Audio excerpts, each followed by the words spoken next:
You know, I'm crying every day now with watching the news, with what's happening in the Ukraine. Like a potential reaction I would have to these feelings would be to turn off the news and not watch it and give myself a break. But the thing is I don't have that weakness. I have strength. I have strength to want to be of service.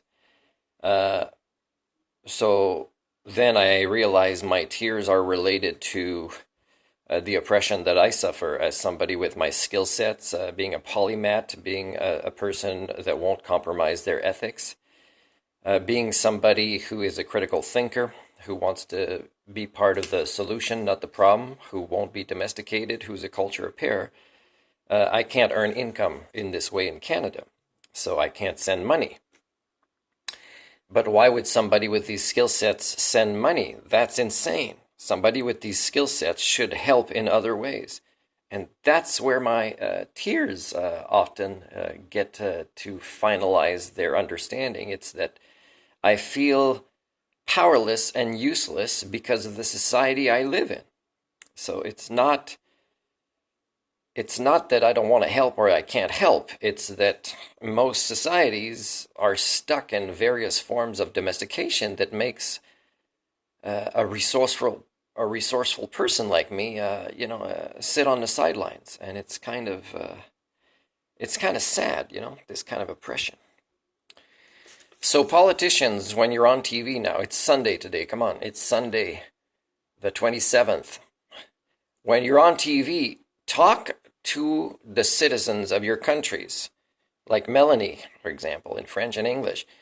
Say, please donate if you can afford to. If you can't afford to donate, please go on social media and say that you are willing to withstand additional hardships like I have. I've been living way below the poverty line for years in trying to be part of the solution.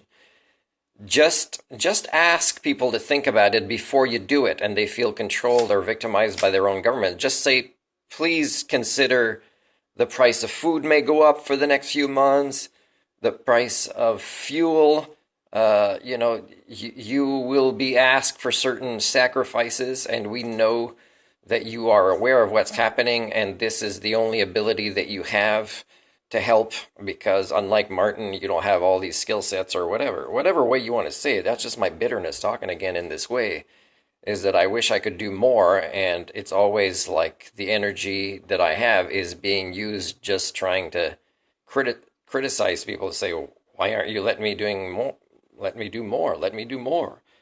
I have all these skill sets. I have this resiliency, and I'm stuck in a system that still tries to domesticate me and push me down and punishes me for being better than the norm, for having higher ethics and wanting to role model them and these skill sets in public view.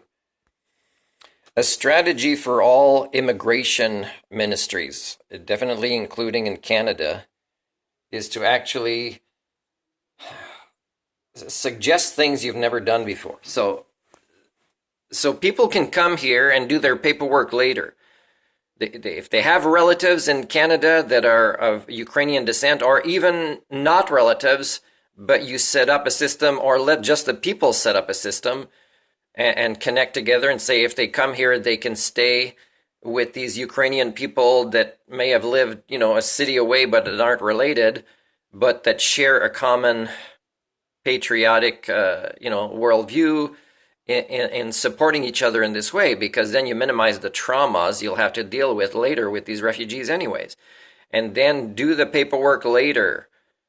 Concentrate, not on the obsession of your stupid immigration paperwork as if there are real borders on this planet. Only your species is that insane to see these borders, and that causes you ongoing conflicts like this because you've never matured as a species. So do this and say, you know what, we're setting aside certain things as long as they have proof they're from there. And this is risky to do, and I don't recommend it because I don't think we're that good at bureaucracy in Canada, and most countries are not, is to accept refugees from Russia as well. Because if some people in Russia want to protest against their government and they do it there, they're going to jail for a long time, and many other bad things are going to happen. But they could do it from here. So again, hurry up with these things, because when more and more countries restrict airspace as if our species owns the atmosphere, it's fucking ridiculous. But as more countries do this, it'll be harder for even Russians to come here to protest from here, or other countries where they won't be arrested protesting their own governments. And show more of this on TV. And show better stories and better questions and better answers. It's like you don't know what it looks like when somebody shares their feelings, or journalists are scared of feelings. It's tough. The feelings are tough. You got to show it. You don't have to always show kids being injured, although that's a powerful motivator for change as well. But at least show adults who show genuine tears and feelings with what's happening.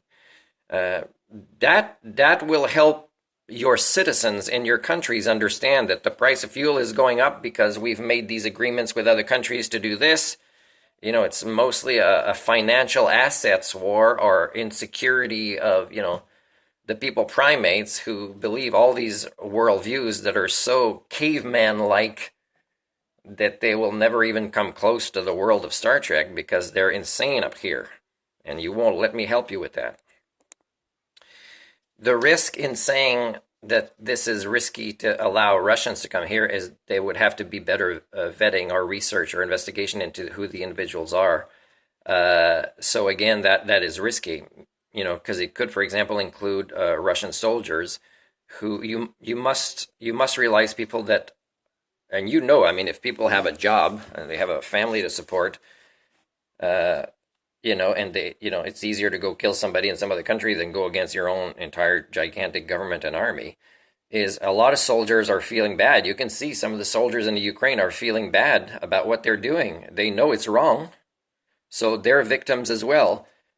Allowing them to leave there is risky for certain countries, but you could arrange with your wonderful collaborations that there is just one place that they go. If they're a soldier, or they're they're in the police or government service, is yes, they can be accepted as refugees, and it'd be a place where they all go, and they could be in the same area for a while. They will understand the logic behind this and accept it for the security of these other countries. They will understand, yeah, we were in these roles. Of course, we'll have to earn the trust that's where they can go as refugees. And that sends a strong message to Russia as well, because Russia will start to realize that if they haven't stopped soon, and when I say Russia, again, I'm talking about the elite governments, is that eventually this might end with them deciding nothing about their destiny and future, because it'll be in the hands of all the other countries who have resolved the issue of this oppressor when they had eventually finished being powerless, and they'll be at the mercy. And then Russians, later might say, oh, we hate all the countries that are now deciding the future destiny of Russia or the former Soviet Union. But the thing is you guys allowed these crooked people to be in power all this time, and that's your destiny that you helped create. So the others are going to do their best to keep you in mind, but you've let it escalate as Russians to the point where these people are so hard to touch. They're so powerful in the sense that you all believe in the monetary paradigm and you all believe in military power. And really, power is human thinking tools, and it allows you to think in the future in this way. It's just you don't want to believe or do the work to understand these things. Of course, Putin has to be attacked directly, and his people have to be attacked directly. So, the Ukraine civilians are making these bombs from what they have access to in a pharmacy or whatever. But, Russian people could do that too. They could do it. I mean, if you're going to protest, you're going to get arrested just holding up a sign. You might as well, try to form some sort of, even underground soldiers in Russia could say, you know what, he's destroying our country. What is coming with how the rest of the world is collaborating against us as the oppressors. And it's tempting being an oppressor, because you might end up with more benefits. Of course, the soldiers might get, a tiny raise? They're not going to get a big mansion to live in with their family. So, think about this, that the Russians are, they're the ones that can stop this. And they should be, they should be ending their own regime pretty quickly and with a violence that probably, I don't want to recommend violence, but with a violence that will make it very clear that we will never allow leaders like that ever again. And we won't allow another day of innocent kids around the world, because that's not what normal Russians believe should happen to other innocent kids around the world.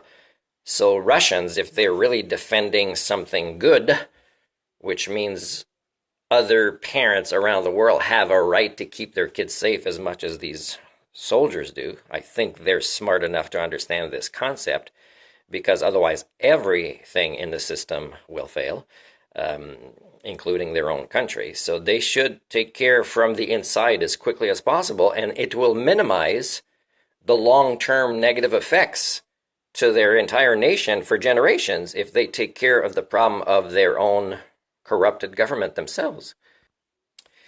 Some of the things I'd like politicians to do is be congruent. If they say things like, "We've been saying this all the time about his intentions, Putin. He did this speech that long ago, and so his end game is like this." Well, be congruent. That means do something to get a few steps ahead of him if you know what his end goal is. You might think that's too impulsive. Well, there's a difference between being impulsive and incongruent. So if you believe this and you've received the evidence and you continue to, that this is his end game, then what you might consider being impulsive is actually the foreign concept that you don't know about, which is called congruence. So respond in a congruent way together. As all the nations that believe their own intelligence is this is what his end game is, block it off many steps ahead. Stop being many steps behind. So Russia very likely at this point already will no longer be in charge of its own future history. And it's not fair for the majority of them because they are just regular folks living their regular lives.